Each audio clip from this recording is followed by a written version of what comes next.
सामान्य सभामुख महोदय, तपाईँ यो बाल्नुभयो, किन बाल्नुभयो होला? खोइ अरू वक्ता बोल्दाखेरि बाल्नु भएन, समय बोल्नु भएन, मेरोमा किन बोल्नु के अरे समय भन्नुभयो, किन बाल्नुभयो, खोइ बुझिएन। मान्य सदस्य, परम्परा त्यस्तै रहेछ। परम्परा त्यस्तै हो।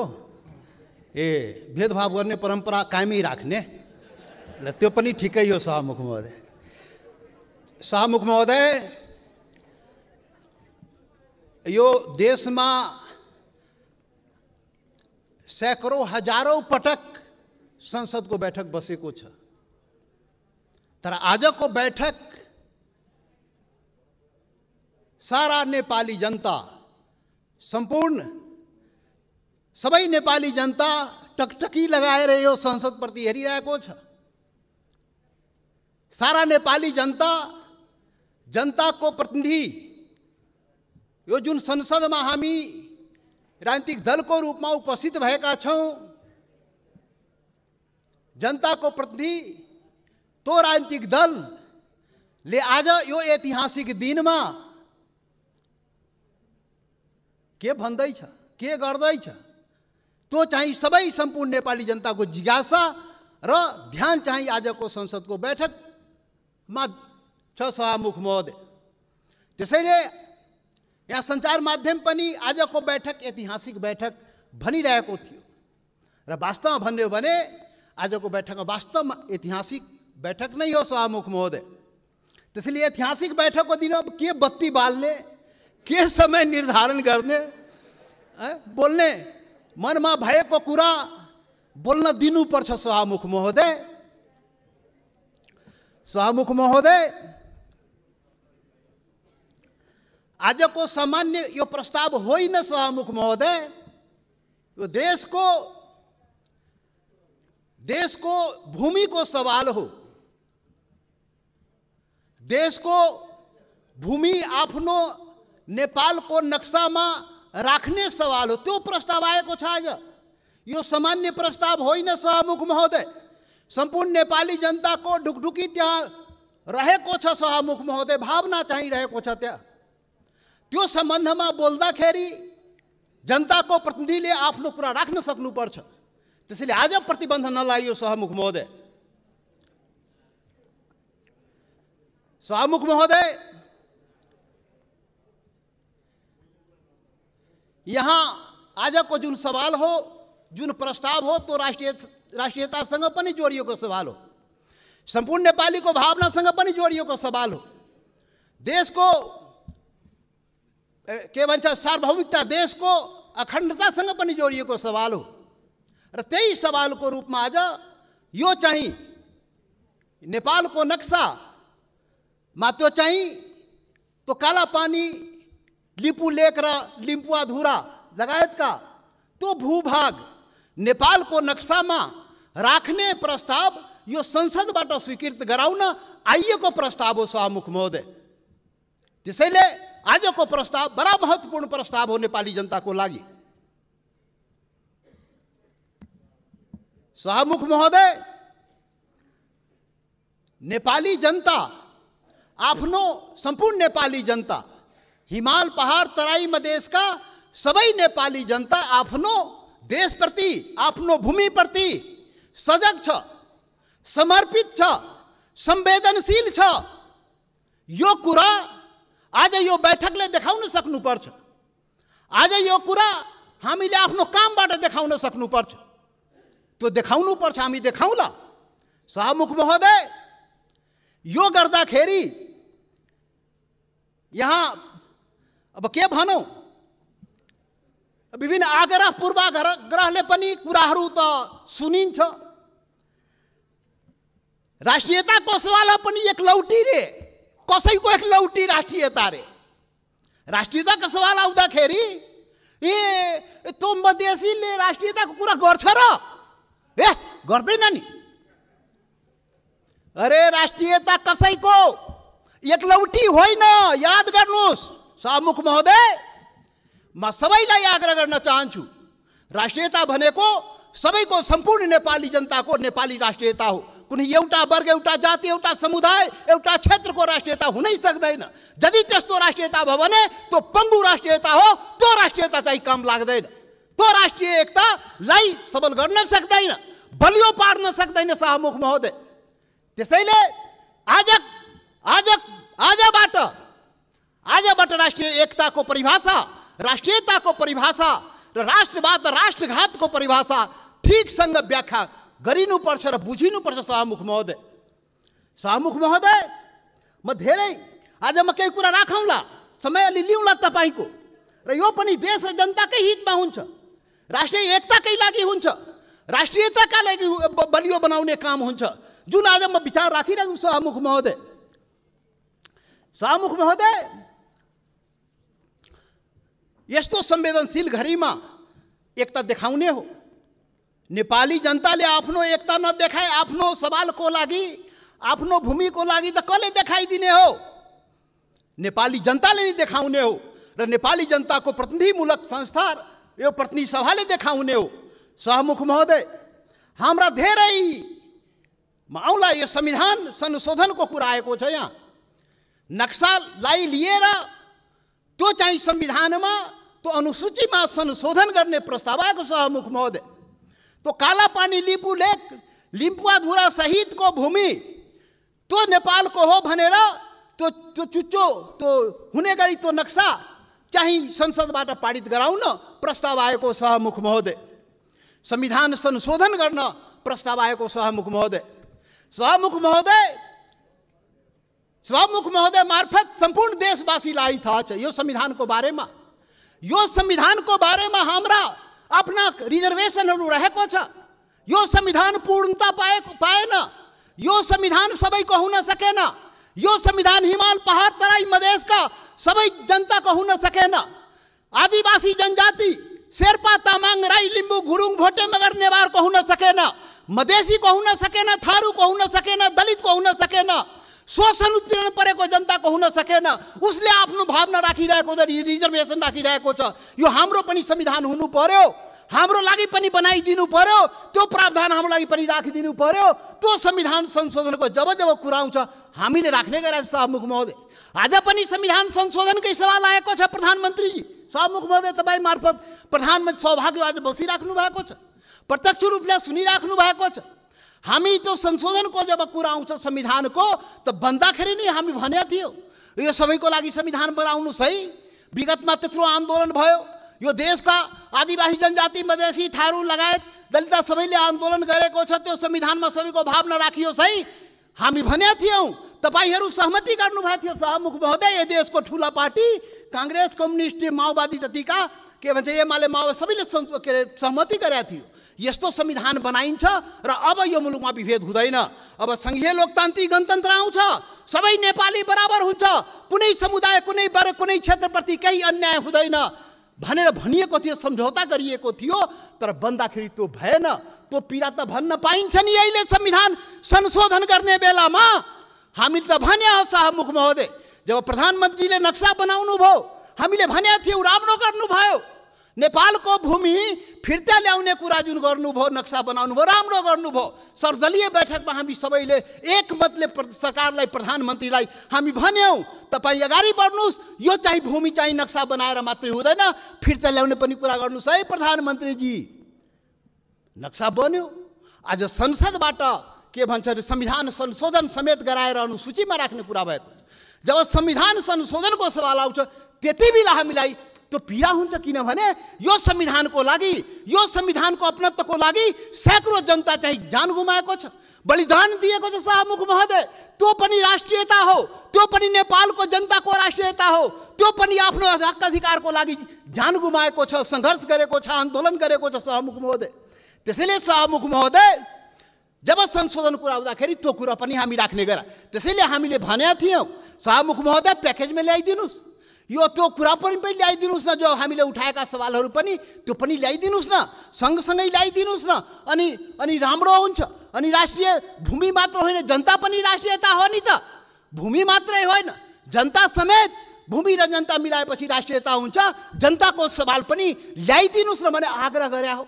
बिन्ती गरे सभामुख महोदय, तर खोइ आएन। मजबुरन हामी चाहिँ छुट्टै के अरे प्राइभेट बिलको रूपमा यहाँ ल्याउनु पर्यो सभामुख महोदय। अब पछि विचार होला सायद। अब यो 7औं संविधान सभामुख महोदय, 6वटा संविधान त नाश भयो मुलुकमा। 70 वर्षमा 7वटा संविधान, 6वटा संविधान यही कुकर्मले गर्दाखेरि, यही गतिविधिले गर्दाखेरि समाप्त भयो। जनताको माग अनुसार समय सापेक्ष संशोधन भएन भने संविधान जाँदो रहेछ। त्यसैले यो 7औं संविधान, संघीय लोकतान्त्रिक गणतन्त्रको संविधान बडा मेहनतले, त्याग बलिदानले नेपाली जनताले ल्याएको छ। त्यसले यो संविधानको रक्षा हुनुपर्छ। रक्षाको लागि त्यसमा समय सापेक्ष जनताको माग अनुसार सुधार परिवर्तन गर्नुस्। बाइबल कुरान गीता नबनाउनुस्। अब प्रधानमन्त्रीले उचित आवश्यकता भन्नुहुन्छ, खोइ कहिले उचित आवश्यकता आउने थाहै छैन। अब खोइ कसरी हुन्छ हो, त्यो भएन सभामुख महोदय। त्यसैले आजको दिनमा त्यो याद गर्न, रिमाइन्ड गर्न खोजेको, सम्झाउन खोजेको यो संविधान संशोधनको सवाल आउँदाखेरि त्यो जनताको, त्यो हिमाल पहाड तराई मधेसका जनताको भावनालाई पनि सम्झिदिनुस्। सम्पूर्ण म भने थिएँ पहिलो दिनमा, पार्टी ठुलो भयो, दिललाई ठुलो बनाउनुस् प्रधानमन्त्रीजी भने थिए। प्रचण्डजी भन्ने थिए, तपाईँ दुईजना शीर्ष नेतालाई दिल ठुलो बनाउनुस्। त्यो दिलमा सम्पूर्ण नेपालीलाई समेट्नुस्, हिमाल पहाड तराई मधेसका सबैलाई समेट्नुस् र सबको नेता बन्नुस्, सबको संविधान बनाइदिनुस्। त्यो भने थिएँ, तर आजसम्म त्यो काम भएन। अब होला कि आज जुन यो संवेदनशील समयमा पनि हामीले कुरा उठाइरहेकोमा अब हुन्छ।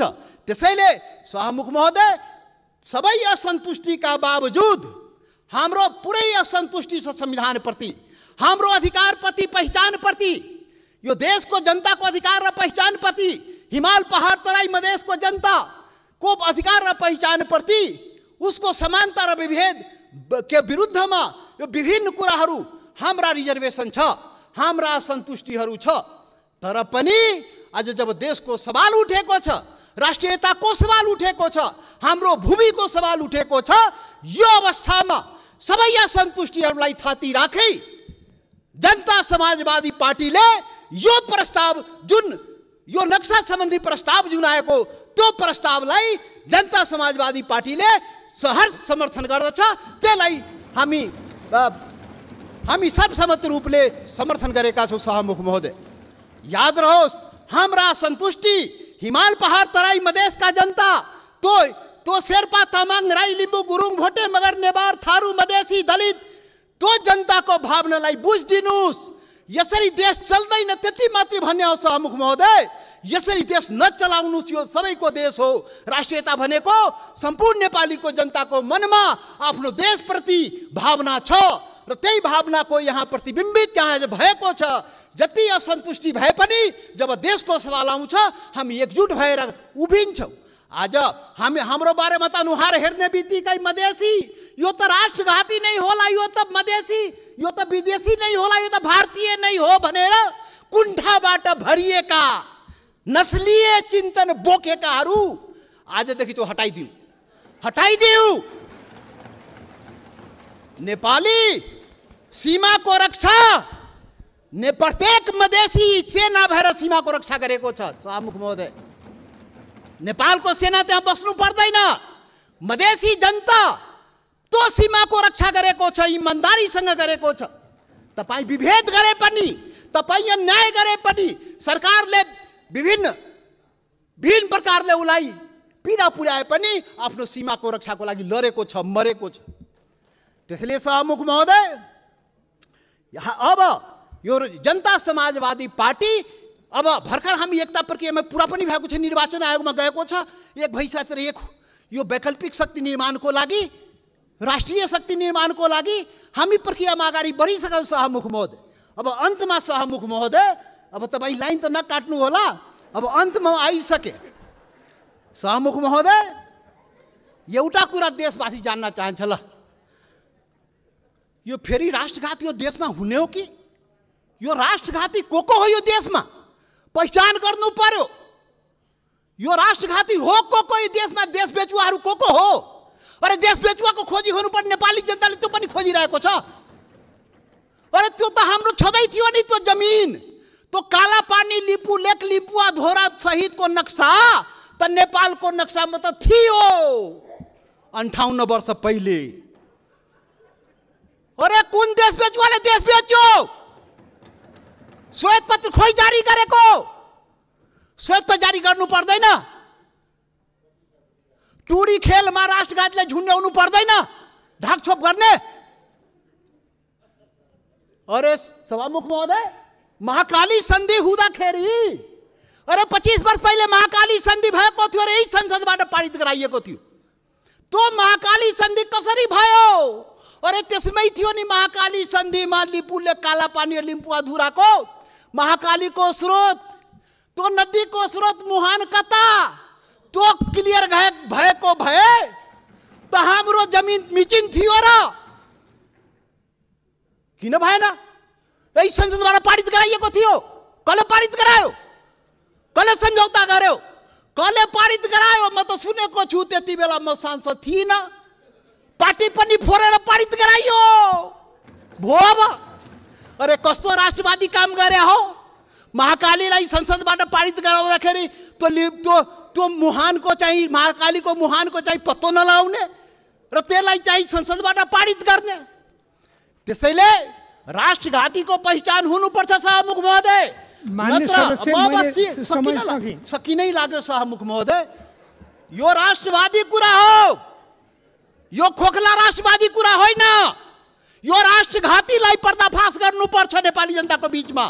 को राष्ट्रवादी हो यो देशमा? राष्ट्रघाती, मधेसीलाई राष्ट्रघाती भन्ने, मधेसीलाई राष्ट्रवादी नभन्ने।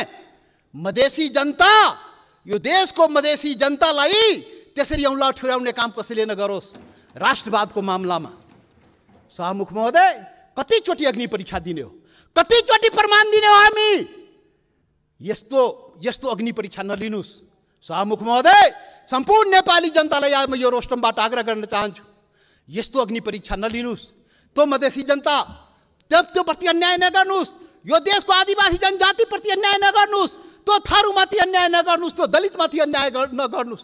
कुटी मारिदियो त दलितलाई। माननीय सदस्य, तपाईँ बोल्दै गर्दा थाहा भएन, मैले 7 मिनेट समय थपिसकेँ। म सकिहालेँ, 1-2 मिनटमा सकिहाल्छु। त्यसैले सभामुख महोदय, यति संवेदनशील समयमा पनि सभामुखले मलाई 2 चोटि टोकिसक्नुभयो। कसरी हुन्छ खोइ बुझ्न सकिएन, लकीर का फकीर। अब प्रधानमन्त्री बन्नुपर्छ समय किटान नहुनलाई। यहाँ प्रधानमन्त्री भएर उहाँ प्रचण्डजी र देउपाजी बोल्दाखेरि समय किटान नहुने, किनभने प्रधानमन्त्री रे। अब जनता समाजवादी पार्टी यो देशको प्रधानमन्त्री भएर अनि रोस्टमा आएपछि बल्ल त्यो समय पाउने भयो सभामुख महोदय। ठिक छ, त्यो पनि देखाउँला, त्यो पनि नेपाली जनताले देखाउँछ। वेट गर्नुस्। अब राष्ट्रघातीको पहिचान पनि नेपाली जनताले गरेर त्यसलाई टुडी खेलमा झुन्ड्याउनु पर्यो, श्वेतपत्र जारी गर्नु पर्यो। प्रधानमन्त्रीजी, सरकारलाई हाम्रो आग्रह। त्यसैले अन्तमा अब सभामुख महोदय, अब हात जोडेर प्रधानमन्त्रीलाई के म प्रार्थना गरेको भने, यो कागजमा कोरेर नेपाली जनता पाउँदैन। त्यो जमिन चाहियो के, त्यो जग्गा चाहियो नेपाली जनतालाई, भूमि चाहियो। यो चाहिँ समय, यो लोड सेडिङ जस्तै बत्ती आए गए जस्तै नक्साबाट उडाइदिने, फेरि राखिदिने, अनि कुर्सी बचाउनलाई राख्या हो कि के हो त्यो पनि मान्छेले भन्छ। के हो अब के हो? त्यसैले सभामुख महोदय, त्यो जमिन फिर्ता ल्याइदिनु पर्यो। प्रधानमन्त्रीजी, सरकारले वार्ता गरेर फेरि वार्ता हेर्नुहोस् सभामुख महोदय। यो बडा संवेदनशील कुरा म भन्दैछु। नेपाल भारतको सम्बन्ध सिंहदरबार र दिल्ली दरबारले बनाएको होइन, याद गर्नुहोला। यो देशको प्रधानमन्त्री केपी ओली र मोदी, नरेन्द्र मोदीले बनाएको सम्बन्ध होइन। यो दुई देशको जनताको बीच बनेको सम्बन्ध, हजारौं वर्षदेखि बनेको सम्बन्धको कडी हो। त्यो हर प्रकारको सम्बन्ध जनताको बीचमा छ, खुला सीमा छ। करोडौं जनता जो तपाईको जनता, मधेसको जनता हो, त्यो त्यसको उपभोग गरिरहेको छ। ऊ आफ्नो दाल नुन चिनी कसरी आउने हो, दवादारुको त्यो आफ्नै स्तरबाट त्यहाँबाट ल्याउँदो रहेछ। नेपाल सरकारलाई थाहा नभए, मतलब नभए पनि चलिरहेको छ। त्यो सम्बन्ध हो, विशेष सम्बन्ध हो। त्यसैले वार्ता राम्रोसँग गर्नुस् र भूमि फिर्ता ल्याउनुस्, वार्ताको माहौल बनाउनुस्, वातावरण बनाउनुस्। यहाँ संसदमा उल्टापल्टा कुरा गरेर सम्बन्ध के छ माहौल बिगारेर त्यो चाहिँ अलि अप्ठ्यारो भइजान्छ सभामुख महोदय। त्यसैले त्यो चाहिँ वार्ताको माहौल बनाएर हामीलाई जग्गा फिर्ता चाहियो, नेपाली जनतालाई के अरे यो जग्गा फिर्ता चाहियो। त्यसैले अब जनताले के भन्छ भने, यो कोरोनाको अवसरमा जनताको जीवन रक्षा नगर्ने सरकारले हाम्रो भूमिको रक्षा गरिदिन्छ भने जनताले भनिरहेको छ। त्यो चुनौती तपाईको अगाडि छ। जनताको जीवनको रक्षा पनि गर्नुपर्छ, हाम्रो भूमिको रक्षा पनि गर्नुपर्छ। धन्यवाद।